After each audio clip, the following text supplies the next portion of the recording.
आज हम बात करेंगे भारतीय संविधान के भाग 1 की, जिसका नाम है यूनियन एंड इट्स टेरिटरी, संघ व उसके राज्य क्षेत्र। जैसा कि नाम से ही विदित है, इसमें भारत तथा उसके राज्यों के बारे में आपको पढ़ने को मिलेगा कि भारत का निर्माण किस प्रकार से कितने राज्यों से मिलकर होता है, भारत में नए राज्यों के निर्माण की प्रक्रिया क्या है, राज्यों का गठन करने या राज्यों का विनाश करने की शक्ति किसके पास है, यदि वो ऐसा कर सकती है तो क्या इसके लिए संविधान में संशोधन करने की आवश्यकता होगी। आज इन्हीं सभी बातों को हम विस्तार पूर्वक जानेंगे। साथ ही में मैं आपको बताना चाहता हूं कि आज के बाद जितने भी हम लेक्चर पढ़ेंगे, जैसे भाग 1 पढ़ेंगे, उसके बाद नागरिकता पढ़ेंगे, नागरिकता के बाद मूल अधिकार पढ़ेंगे, तो जब टॉपिक हम कवर कर लेंगे तो उसके बाद एक स्पेशल लेक्चर उससे जुड़े हुए कुछ जो महत्वपूर्ण सवाल अब तक की परीक्षाओं में पूछे गए हैं, महत्वपूर्ण सवालों के बारे में हम यहाँ पर चर्चा करेंगे। ओके, तो स्टार्ट करते हैं। जैसा कि आप जानते हैं, भारतीय संविधान का भाग 1 अनुच्छेद 1 से लेकर 4 तक विस्तृत है। तो हम एक एक आर्टिकल को देखेंगे और उसे समझेंगे। चलिए शुरू करते हैं। देखिए, भारतीय संविधान का अनुच्छेद 1, भारतीय संविधान का अनुच्छेद 1 में क्या कहा गया है। अनुच्छेद 1 का कहता है कि भारत अर्थात इंडिया, भारत अर्थात इंडिया राज्यों का संघ होगा। क्या होगा दोस्तों?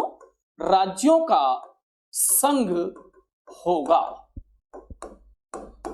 ये वाला आर्टिकल हम चाहे किसी ने पॉलिटिकल पढ़ी है ना पढ़ी है, लेकिन उसको अनुच्छेद 1 जरूर याद रहता है।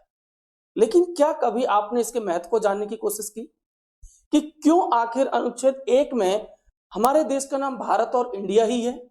हमारे देश को तो हिंदुस्तान भी कहते हैं, उस नाम को क्यों नहीं लिया गया? आर्यव्रत के नाम से भी जाना जाता है, उसे क्यों नहीं लिया गया? और आखिर ये राज्यों का संघ क्या चीज होती है, उसे समझिएगा कि राज्यों का संघ क्या चीज है। देखिए, हमारे देश की जब संविधान सभा गठित की गई और जब उसको काम दिया गया संविधान निर्मित करने का, तब हमारे सामने सबसे पहला संकट यही था कि हमारे देश का नाम क्या होगा। ठीक है, हमारे देश को कई सारे नामों से प्राचीन काल से जाना जाता रहा है। इसे ब्रह्मदेश भी कहा गया है, आर्यव्रत भी कहा गया है, ठीक है, इसे हिंदुस्तान भी कहा गया है, इसे इंडिया भी कहा गया है ब्रिटिशर्स के द्वारा, इसे भारत भी कहा गया है। तब संविधान निर्माताओं ने हमारे 2 ऐसे शब्दों का चयन किया जो किसी जाति को इंडिकेट नहीं करते, एक है भारत और एक है इंडिया। ठीक है, ये दोनों नाम हमारे देश के नाम को रिप्रेजेंट करते हैं। यानी कि मैं कह सकता हूं कि अनुच्छेद 1 में भारत और इंडिया हमारे देश का संवैधानिक नाम है। क्या है? संवैधानिक नाम है। ठीक है, और जो आगे राज्यों का संघ जो शब्द है, ये हमारे देश की शासन प्रणाली को दर्शाता है। शासन प्रणाली, India that is Bharat will be union of states. ठीक है, तो शासन प्रणाली से मेरा यहां क्या तात्पर्य है उसे थोड़ा सा समझते हैं। देखिए, दुनिया में जहां जहां भी लोकतंत्र है, डेमोक्रेसी है, वहां पर 4 प्रकार की शासन प्रणालियां पाई जाती हैं। जैसे आपने सुना होगा संघात्मक शासन प्रणाली, एकात्मक शासन प्रणाली, राज्यों के संघ शासन प्रणाली, ठीक है, परिसंघात्मक शासन प्रणाली। तो इसे समझते हैं कि क्या होता है। ठीक है, मैं इस बात को समझाने के लिए कुछ डायग्राम का सहारा लूंगा और अब मैं यहां पर कुछ डायग्राम बनाऊंगा जिसमें एक बड़ा सर्किल होगा, कुछ छोटे सर्किल होंगे। तो बड़े सर्किल को आप केंद्र सरकार समझ सकते हैं या देश समझ सकते हैं, छोटे सर्किल को आप राज्य समझ सकते हैं या राज्य सरकार समझ सकते हैं। उसी से हम समझेंगे कि शासन प्रणाली क्या होती है। देखिए, दुनिया में जहां जहां भी लोकतंत्र है, वहां पर 4 प्रकार की शासन प्रणालियां पाई जाती हैं। देखिए कौन कौन सी। पहली शासन प्रणाली जो होती है, उसमें संपूर्ण एक देश होता है और ये देश जो है ये राज्यों में विभक्त नहीं है, अर्थात इसमें राज्य जैसी परिकल्पना नहीं है। अब राज्य नहीं है तो राज्य सरकार की परिकल्पना भी नहीं होगी, और राज्य सरकार नहीं है तो एक सरकार तो होगी पूरे देश को गवर्न करने के लिए, और वो होगी यूनियन गवर्नमेंट या फिर केंद्र सरकार के नाम से आप जिनसे जानोगे। और इस प्रकार की शासन व्यवस्था को कहा जाता है, इसे कहा जाएगा दोस्तों यूनिटरी सिस्टम। क्या कहेंगे? Unitary system. और इसे हिंदी में कहा जाएगा एकात्मक शासन व्यवस्था। एकात्मक शासन व्यवस्था। एकात्मक शासन व्यवस्था का एक बेहतरीन उदाहरण हम देख सकते हैं एक ब्रिटेन के अंदर। कौन से देश के अंदर? ब्रिटेन के अंदर। ब्रिटेन में आपको एकात्मक शासन व्यवस्था देखने को मिल जाएगी। वहां पर राज्य जैसी परिकल्पना नहीं है, राज्य सरकार नहीं है, केवल वहां पर एक केंद्र सरकार होती है जिसका मुखिया वहां का प्रधानमंत्री होता है। हालांकि वहां का संवैधानिक सर्वोच्च संवैधानिक पद जो है वो क्राउन होता है, राजा या रानी होता है। इसीलिए ब्रिटेन सिर्फ लोकतंत्र है, वहां पर गणराज्य नहीं पाया जाता। जबकि भारत लोकतंत्र होने के साथ साथ गणराज्य भी है, क्योंकि यहाँ का सर्वोच्च संवैधानिक पद जो है वो वंशानुगत नहीं है, राष्ट्रपति का पद वंशानुगत नहीं है। ठीक है, बढ़ते हैं दूसरी शासन प्रणाली की ओर। दूसरी शासन प्रणाली में एक देश होता है और ये देश जो है ये छोटे बड़े कई सारे राज्यों में विभक्त होता है। कई सारे छोटे बड़े राज्यों में आपको विभक्त हो देखने को मिलेगा। तो यहां पर राज्य है, इसका मतलब यहां पर राज्य सरकारें भी होंगी। लेकिन ध्यान दीजिएगा, मैंने इन राज्यों को या राज्य सरकारों को बड़े सर्कल के अंदर रखा है, उन्हें उसके बराबर या फिर उन्हें उसके बाहर नहीं रखा है। इसका मतलब इस प्रकार की शासन प्रणाली में जो राज्य सरकारें होती हैं, ये राज्य सरकारें केंद्र सरकार से कम पावरफुल होती हैं, या हम यूं कहें कि राज्य सरकार केंद्र सरकार के अधीन या उनके निर्देशों के अनुसार ही कार्य करती है। यहां पर दो प्रकार की सरकारें पाई जाएंगी, केंद्र सरकार और राज्य सरकार। लेकिन यहां पर केंद्र सरकार की जो भूमिका है वो कुछ राज्य सरकार के कंपैरिजन में कुछ ज्यादा पावरफुल है, और इस प्रकार की शासन व्यवस्था को कहा जाता है union of states. Union of states यानी कि इसे हम कहेंगे राज्यों का संघ। क्या कहा जाएगा? राज्यों का संघ कहा जाएगा। और इस शासन व्यवस्था का बेहतरीन उदाहरण हम देख सकते हैं कनाडा, भारत, श्रीलंका जैसे देशों में। यहां पर राज्यों का संघ शासन प्रणाली पाई जाती है। ठीक है, जैसे कि कनाडा हो गया, भारत हो गया, श्रीलंका हो गया। यहां पर यूनियन ऑफ स्टेट्स शासन प्रणाली पाई जाती है। अब देखिए, कई बार सवालों में पूछा भी जाता है कि भारतीय संविधान में यूनियन शब्द कहां के संविधान से ग्रहण किया गया। तो मैं आपको बता दूं कि अगर हम हिंदी के संघ शब्द की बात करें तो हिंदी के संघ शब्द के लिए दो अंग्रेजी शब्द होते हैं, एक होता है फेडरल और एक शब्द होता है यूनियन। ठीक है दोस्तों, और दोनों शब्दों का हिंदी अर्थ, शाब्दिक अर्थ जो है वो संघ है। किंतु संविधान निर्माताओं ने फेडरल शब्द को हटाकर यूनियन शब्द को ग्रहण किया। तो इसके पीछे क्या वजह रही? देखिए, 1947 से पहले जब हमारे यहाँ पर ब्रिटिश संविधान लागू था तो उसमें फेडरल संघ शब्द के लिए फेडरल शब्द यूज होता था। जिसे हम यूपीएससी के नाम से जानते हैं, पहले उसे हम एफपीएससी के नाम से जानते थे, फेडरल पब्लिक सर्विस कमीशन। तो क्या जरूरत महसूस हुई है संविधान निर्माताओं को कि उन्होंने इस संघ शब्द को इस फेडरल शब्द को हटाकर संघ शब्द को उपयोग में लिया। कनाडा के संविधान से इसे ग्रहण किया गया। अभी मैं जब अगली शासन प्रणाली का यहाँ पर डायग्राम बनाऊंगा तो आप उस समय समझ जाओगे और मैं आपको समझाऊंगा कि क्या जरूरत महसूस हुई संविधान निर्माताओं को यूनियन शब्द को ग्रहण करने की। ठीक है दोस्तों, तो बात करते हैं अगली शासन व्यवस्था की। अगली शासन व्यवस्था जो होती है उसमें एक देश होता है, और ये देश जो है ये भी यूनियन ऑफ स्टेट्स की भांति राज्यों में विभक्त होता है, किंतु यहां पर राज्यों की स्थिति कुछ अलग है। देखिए, जैसा कि आप देख पा रहे हैं, मैंने यहां पर राज्यों को आधा सर्किल के अंदर रखा है और आधा सर्किल के बाहर रखा है। इसका मतलब यह हुआ कि यहां पर दो प्रकार की सरकारें पाई जाएंगी, एक तो केंद्र सरकार और राज्यों में राज्य सरकार। लेकिन फिर क्या फर्क है? तो देखिएगा, यहां पर फर्क क्या मिलेगा आपको कि यहां पर राज्य सरकारें जो हैं वो पूर्णतः स्वायत्त हैं, ऑटोनॉमस है। यानी कि यहां के राज्य जो हैं, यहां की राज्य सरकारें सत्ता की कंपैरिजन में, पावर्स के कंपैरिजन में जो हैं वो केंद्र सरकार के पैरेलल हैं। यानी कि यहां राज्य सरकारें केंद्र सरकार के बनाए गए कानून को मानने के लिए बाध्य नहीं है। साथ ही में इस शासन व्यवस्था के अंतर आप देखेंगे कि राज्यों को यह अधिकार दिया गया है कि वो अपने लिए अलग संविधान का निर्माण भी कर सकते हैं। लेकिन इसका मतलब यह कतई नहीं है कि इस शासन व्यवस्था में राज्यों को इतना अधिकार है कि वो अपने देश से अलग होकर एक नए देश का निर्माण कर ले। और इस प्रकार की जो शासन व्यवस्था होती है, इस शासन व्यवस्था को दोस्तों कहा जाता है फेडरल सिस्टम। क्या कहा जाता है? Federal system. यानी कि इसे हम हिंदी में कहेंगे संघात्मक शासन व्यवस्था। कैसी शासन व्यवस्था? संघात्मक शासन व्यवस्था। और इसका एक बेहतरीन उदाहरण आपको देखने को मिलेगा अमेरिका जैसे देशों में। अमेरिका में आपको यही संघात्मक शासन व्यवस्था देखने को मिलती है। आइए मैं आपको थोड़ा सा पीछे लेके चलता हूं। अभी मैंने आपको बताया कि भारतीय संविधान निर्माताओं को क्या जरूरत पड़ी फेडरल शब्द के स्थान पर यूनियन शब्द को ग्रहण करने की। देखिए दोस्तों, यदि हमारे संविधान में या हमारे संविधान की शासन प्रणाली या देश की शासन प्रणाली जो है वो यूनियन ऑफ स्टेट्स ना होकर फेडरल प्रकार की होती, यानी कि फेडरल शब्द यहां पर होता, तो हमारे यहाँ राज्यों की स्थिति इस प्रकार से ना होकर कुछ इस प्रकार से होती। तो उसमें क्या दिक्कत थी? जैसा कि आप सभी जानते हैं, जब ब्रिटिशर्स ने 1947 में कांग्रेस के लिए सत्ता हस्तांतरण किया, उस समय भारत में राज्यों की स्थिति वैसी नहीं थी जैसी आज है, बल्कि भारत जो है वो लगभग 550 से अधिक रियासतों में बटा हुआ था। और ये रियासतें जो हैं ये भारत में विलय होने के लिए तैयार नहीं थी।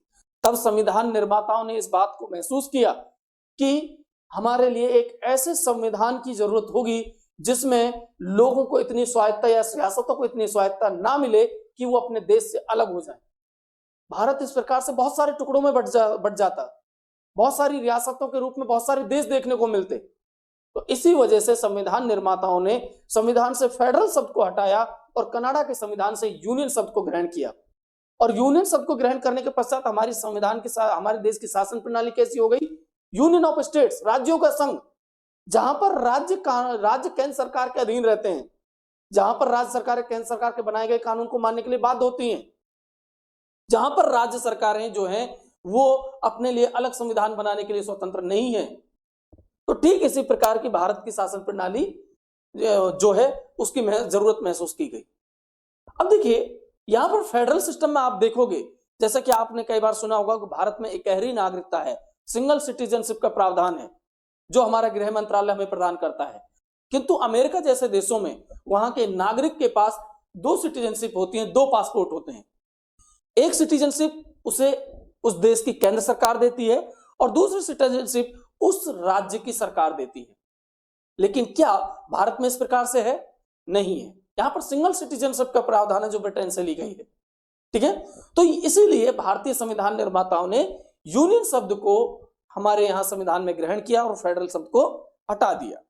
ठीक है, आगे बढ़िए। अंतिम और जो चौथी प्रकार की शासन व्यवस्था है, देखिए उसमें क्या होता है, उसमें एक देश होता है। ठीक है,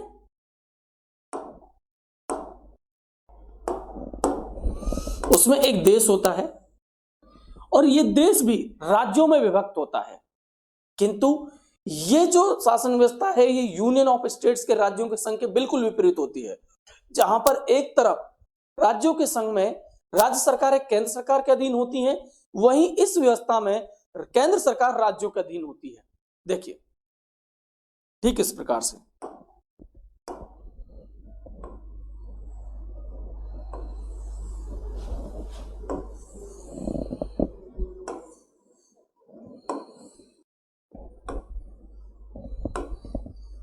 ठीक है, जैसा कि आप देख पा रहे हैं, मैंने इन राज्यों को इस देश के भीतर नहीं बल्कि बाहर की ओर रखा है। इसका मतलब क्या हुआ? इसका मतलब यह है दोस्तों कि इस प्रकार की शासन व्यवस्था में केंद्र सरकार भी होती है और राज्य सरकार भी होती है, किंतु यहां पर केंद्र सरकार राज्य सरकार के अधीन होती है और यहां पर राज्य इतने स्वतंत्र होते हैं कि वो अपने लिए एक अलग संविधान भी बना सकते हैं। केवल इतना ही नहीं, इस शासन व्यवस्था में यदि राज्य चाहें तो वो अपने देश से अलग होकर एक नए देश का निर्माण कर सकते हैं। इस व्यवस्था को दोस्तों कहा जाता है कन्फेडरेशन सिस्टम। क्या कहा जाता है? Confederation system. ठीक है, कन्फेडरेशन सिस्टम इसे कहा जाता है और कन्फेडरेशन सिस्टम को हिंदी में कहा जाता है परिसंघात्मक शासन व्यवस्था। क्या कहा जाता है? परिसंघात्मक शासन व्यवस्था। और ऐसी शासन व्यवस्था फिलहाल आपको ऑस्ट्रेलिया जैसे देश में देखने को मिल जाएगी। ऑस्ट्रेलिया में जैसे ठीक इस प्रकार हम ऑस्ट्रेलिया महाद्वीप में देख रहे हैं कि ऑस्ट्रेलिया एक बहुत बड़ा देश है जो 5 राज्यों में विभक्त है। तो हो सकता है इन फ्यूचर हमें इस 5 राज्यों के रूप में 5 नए देश देखने को मिल जाएं। रीजन क्या है? क्योंकि वहां की जो शासन प्रणाली है वो उन राज्यों को इतनी स्वायत्ता देती है कि वो अपने देश से जब चाहें अलग होकर एक नए संविधान का निर्माण भी कर सकते हैं। उम्मीद करता हूं कि आपको शासन प्रणाली समझ आ गई होगी और क्या होता है यूनियन ऑफ स्टेट्स होना, क्या होता है फेडरेशन होना, क्या होता है कन्फेडरेशन सिस्टम होना, ये सारी बातें आपको बेहतर तरीके से समझ आ गई होंगी। ठीक है, चलिए आगे बढ़ते हैं। बात करता हूं अनुच्छेद 2 की। नंबर 2 का जो आर्टिकल है, अनुच्छेद 2 जो है उसे समझते हैं। अनुच्छेद 2 में कहा गया है कि भारत की संसद को यह अधिकार है, किसको है दोस्तों अधिकार? संसद को यह अधिकार प्राप्त है कि वह नए राज्यों का, किसका दोस्तों? नए राज्यों का भारतीय संघ में, किसमें दोस्तों? भारतीय संघ में प्रवेश करा सकती है। क्या करवा सकती है? प्रवेश करा सकती है। ठीक है, तो सवाल ये उठता है कि यहां पर प्रवेश कराने से क्या मतलब है। ठीक है, मैं यहां पर अनुच्छेद 3 लिख रहा हूं, फिर अनुच्छेद 3 और अनुच्छेद 2 को आपको कंपेयर करके समझाऊंगा। ठीक है, थोड़ा सा धैर्य रखिएगा। अनुच्छेद 3 की बात करता हूं। देखिए, वहीं अनुच्छेद 3 में क्या कहा गया है? अनुच्छेद 3 में कहा गया है कि भारत की संसद को यह अधिकार होगा। अधिकार किसको दोस्तों? संसद को। भारत की संसद को यह अधिकार होगा कि वह भारतीय संघ में नए राज्यों का, किसका दोस्तों? नए राज्यों का गठन कर सकती है, राज्यों का नाम परिवर्तन कर सकती है। ठीक है, उसके अलावा राज्यों की सीमा में परिवर्तन कर सकती है।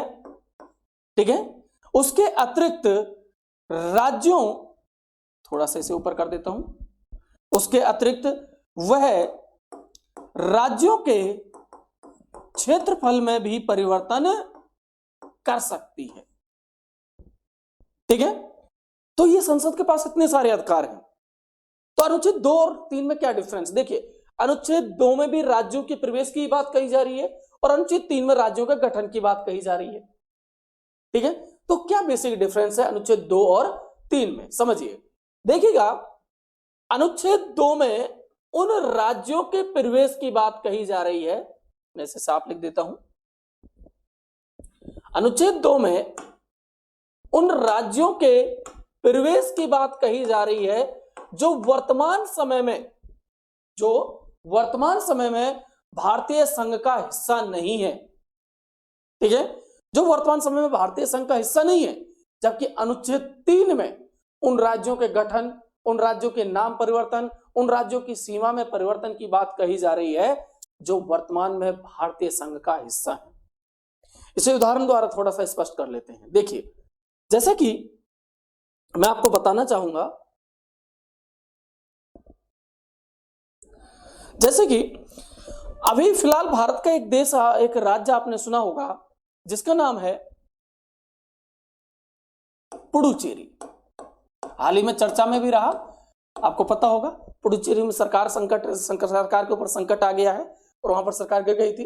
जैसा कि आप जानते हैं, किरण बेदी जो वहां की उपराज्यपाल थी, उनको केंद्र सरकार ने वापस बुला लिया और वहां पर जो सरकार प्रेजेंट थी वो गिर जाती है, वो बहुमत साबित नहीं कर पाई। हाल ही में ये चर्चा का विषय रहा। देखिए, अब फिलहाल आप इसे भारत के राज्य के रूप में देखते हैं, केंद्र शासित प्रदेश के रूप में देखते हैं, किंतु ये ध्यान रखिएगा 1954 तक ये भारत का हिस्सा ही नहीं था, बल्कि ये भारत का एक पड़ोसी देश था। लेकिन ये पड़ोसी देश जो है ये दूसरे किसी देश के अधीन था और उस देश का नाम था फ्रांस। हम आजाद हो गए, हम भारत को एक संघ के रूप में बनाना चाहते थे, पुराने सभी हिस्सों को मिलाकर एक नया भारत बनाना चाहते थे। इसी उद्देश्य के साथ हमने भारत सरकार के साथ फ्रांस सरकार के साथ बात की और फ्रांस सरकार ने इस बात को मान लिया। भारत सरकार ने तर्क दिया कि उपनिवेशवाद का दौर खत्म हो गया है, इसलिए फ्रांस को भी, क्योंकि ब्रिटेन ने भारत को आजाद कर दिया है, इसलिए फ्रांस को भी पुडुचेरी को आजाद कर देना चाहिए। ठीक है, तो फ्रांस सरकार ने भारत सरकार के साथ एक समझौता करके उसे भारत को सौंप दिया और भारत ने अनुच्छेद 2 के तहत इस राज्य को भारतीय संघ में प्रवेश करवा लिया।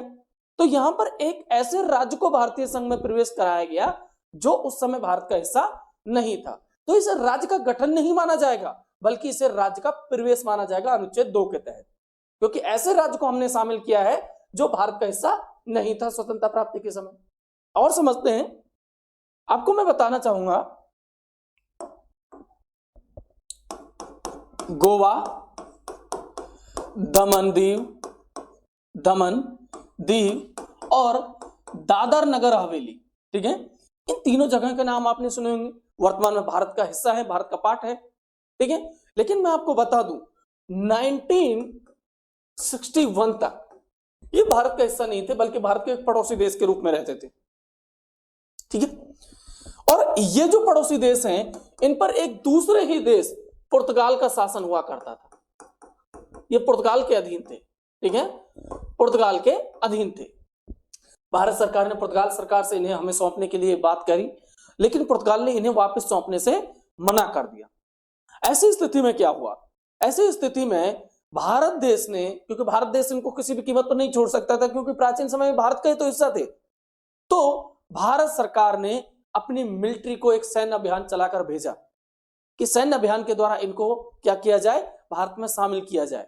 और भारतीय सेना जो है, भारतीय सेना 1961 में एक ऑपरेशन चलाती है, एक सैन्य अभियान चलाती है, जिसका नाम है ऑपरेशन विजय। क्या नाम है दोस्तों?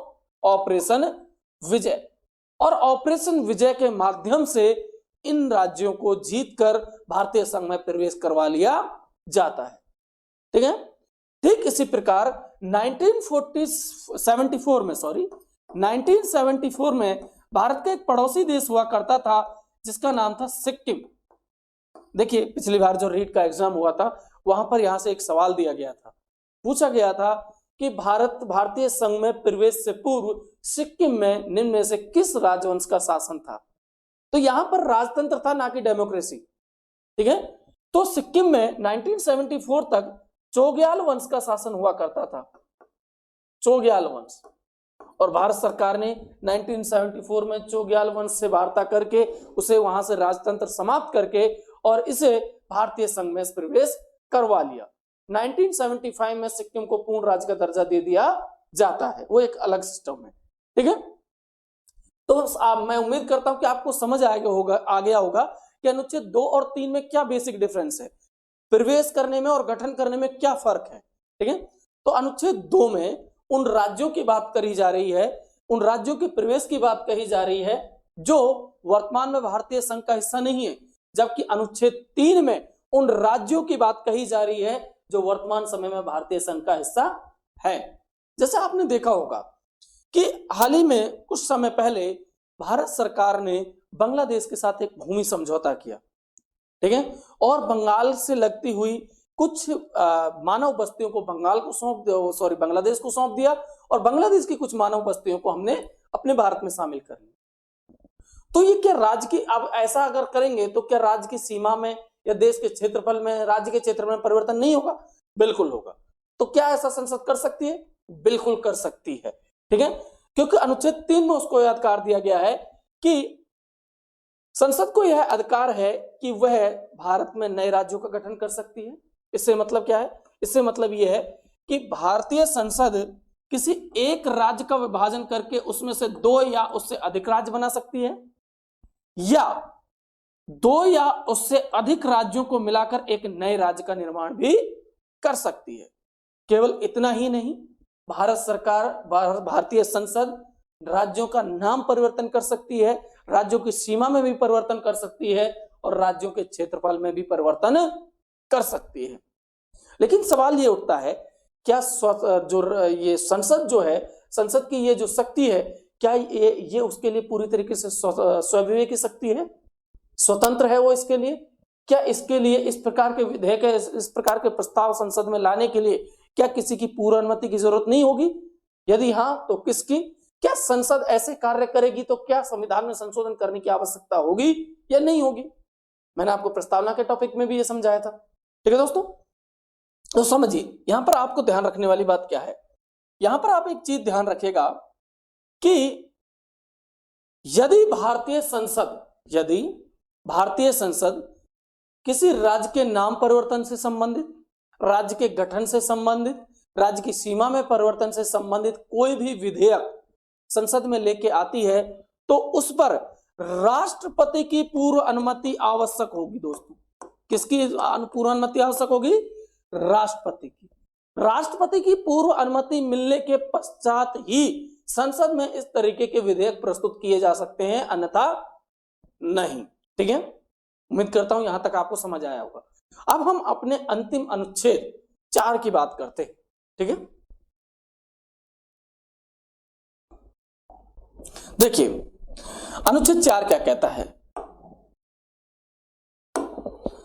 देखिए अनुच्छेद 4 में कहा गया है कि यदि संसद अनुच्छेद 2 और 3 के तहत, अनुच्छेद 2 और अनुच्छेद 3 के तहत कोई कार्य करती है, या फिर मैं यूं कहूं कोई संशोधन करती है, तो इस प्रकार के संशोधन को केवल साधारण संशोधन माना जाएगा। अर्थात इस प्रकार का कार्य करने के लिए संसद को संविधान में संशोधन करने की, अब संविधान में संशोधन करने की शक्ति संसद को कौन से आर्टिकल के तहत दी गई है दोस्तों? तो वो दी गई है आर्टिकल 368 के द्वारा। तो मैं कहना चाह रहा हूं यहां पर संसद यदि अनुच्छेद 2 और 3 के तहत कोई काम करती है, या किसी राज्य का मान लीजिए उसे भारत संघ में प्रवेश कराना है, किसी राज्य का गठन करना है, नाम परिवर्तन करना है, सीमा में परिवर्तन करना है, या फिर क्षेत्रफल में परिवर्तन करना है, तो राष्ट्रपति की पूर्व अनुमति से संसद में ऐसे विधेयक पेश किए जा सकते हैं। लेकिन यदि ऐसे विधेयक पारित हो जाते हैं तो क्या संविधान में संशोधन करने की आवश्यकता है? तो अनुच्छेद 4 कहता है कि यदि इस प्रकार के संशोधन किए जाते हैं तो उसके लिए संविधान में संशोधन करने की आवश्यकता नहीं है, आवश्यकता नहीं है। यानी कि यदि संसद इस प्रकार का कार्य करती है तो उसे संविधान संशोधन नहीं माना जाएगा। जैसे आपको पता होगा कि भारत का जो नवगठित जो राज्य था वो राज्य है, वो है तेलंगाना।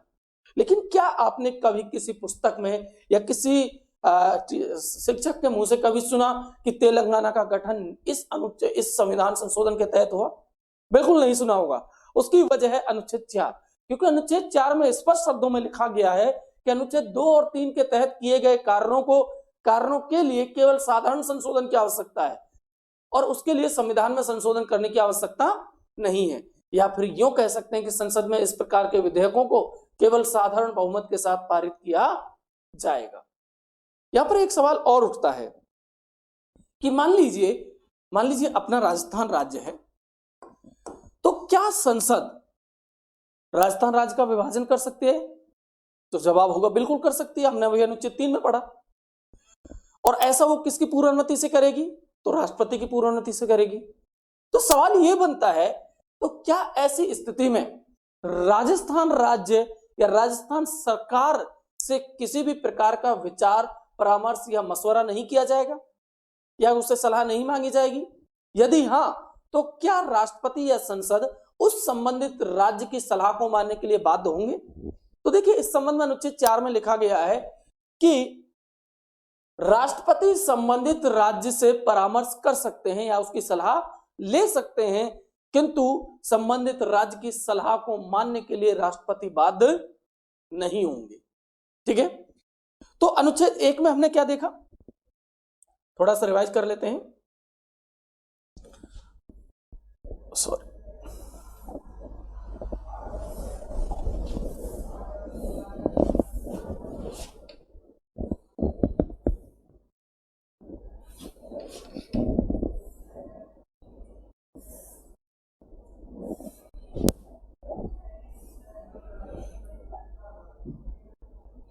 देखिए, अनुच्छेद 1 में हमने देखा कि अनुच्छेद 1 में कहा गया है कि भारत अर्थात इंडिया राज्यों का संघ होगा।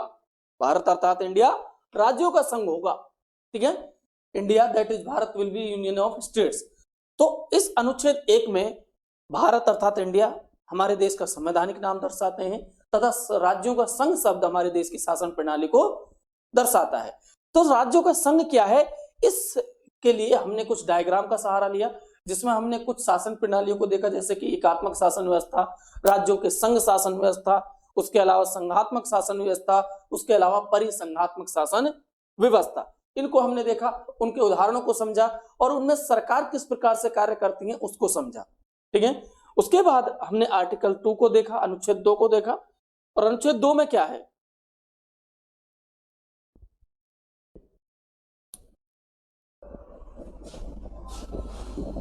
माफ कीजिएगा दोबारा से दिखला देता हूं।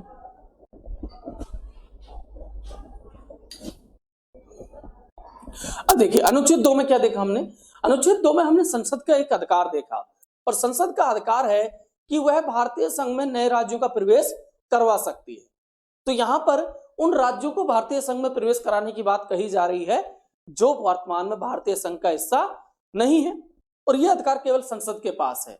और हमने इसको समझने के लिए कुछ आपके सामने उदाहरण भी रखे, जैसे पुडुचेरी को 1954 में फ्रांस से संधि कर हमने भारतीय संघ में प्रवेश करवाया। उसी प्रकार गोवा, दमन, दीव और दादर नगर हवेली जो पुर्तगाल के अधीन थे, उन्हें सैन्य अभियान ऑपरेशन विजय के माध्यम से भारतीय संघ में प्रवेश करवाया गया। ठीक उसी प्रकार 1974 में सिक्किम राज्य को भी भारतीय संघ में प्रवेश करवाया गया। तो यहां पर उन राज्यों के प्रवेश की बात कही गई जो वर्तमान में भारतीय संघ का हिस्सा नहीं है। फिर हमने अनुच्छेद 3 देखा। अनुच्छेद 3 में संसद को यह अधिकार दिया गया था कि वह नए राज्यों का संघ में प्रवेश करवा सकती है, वह नए राज्यों का गठन कर सकती है, वह राज्यों के नाम में परिवर्तन कर सकती है, वह राज्यों के सीमा में परिवर्तन कर सकती है। और हमने साथ में यह भी जाना कि संसद यदि इस प्रकार इस कार्य से संबंधित कोई भी विधेयक संसद में लाती है तो उस पर राष्ट्रपति की पूर्ण अनुमति आवश्यक होगी, और राष्ट्रपति संबंधित राज्य से परामर्श भी मांग सकता है किंतु उसे मानने के लिए बाध्य नहीं होगा।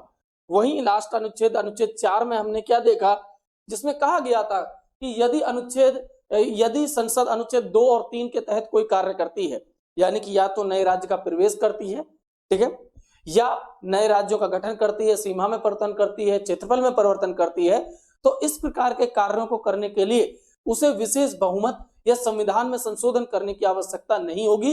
ये कार्य केवल साधारण संशोधन के तहत ही माने जाएंगे।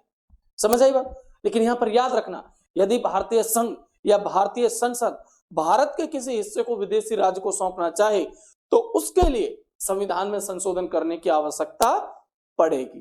ठीक है, उम्मीद करता हूं कि भाग 1 आपको अच्छे से क्लियर हो गया होगा, अच्छे से इस कॉन्सेप्ट को यह कॉन्सेप्ट आपकी समझ में आ गया होगा। ठीक है, उम्मीद आगे हम बात करेंगे इससे जुड़े हुए कुछ और महत्वपूर्ण तथ्यों की।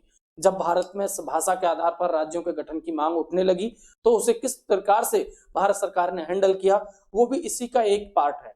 नेक्स्ट वीडियो में हम उसी को जानेंगे और भाग 1 से जुड़े हुए कुछ महत्वपूर्ण प्रश्नों के संबंध में बात करेंगे।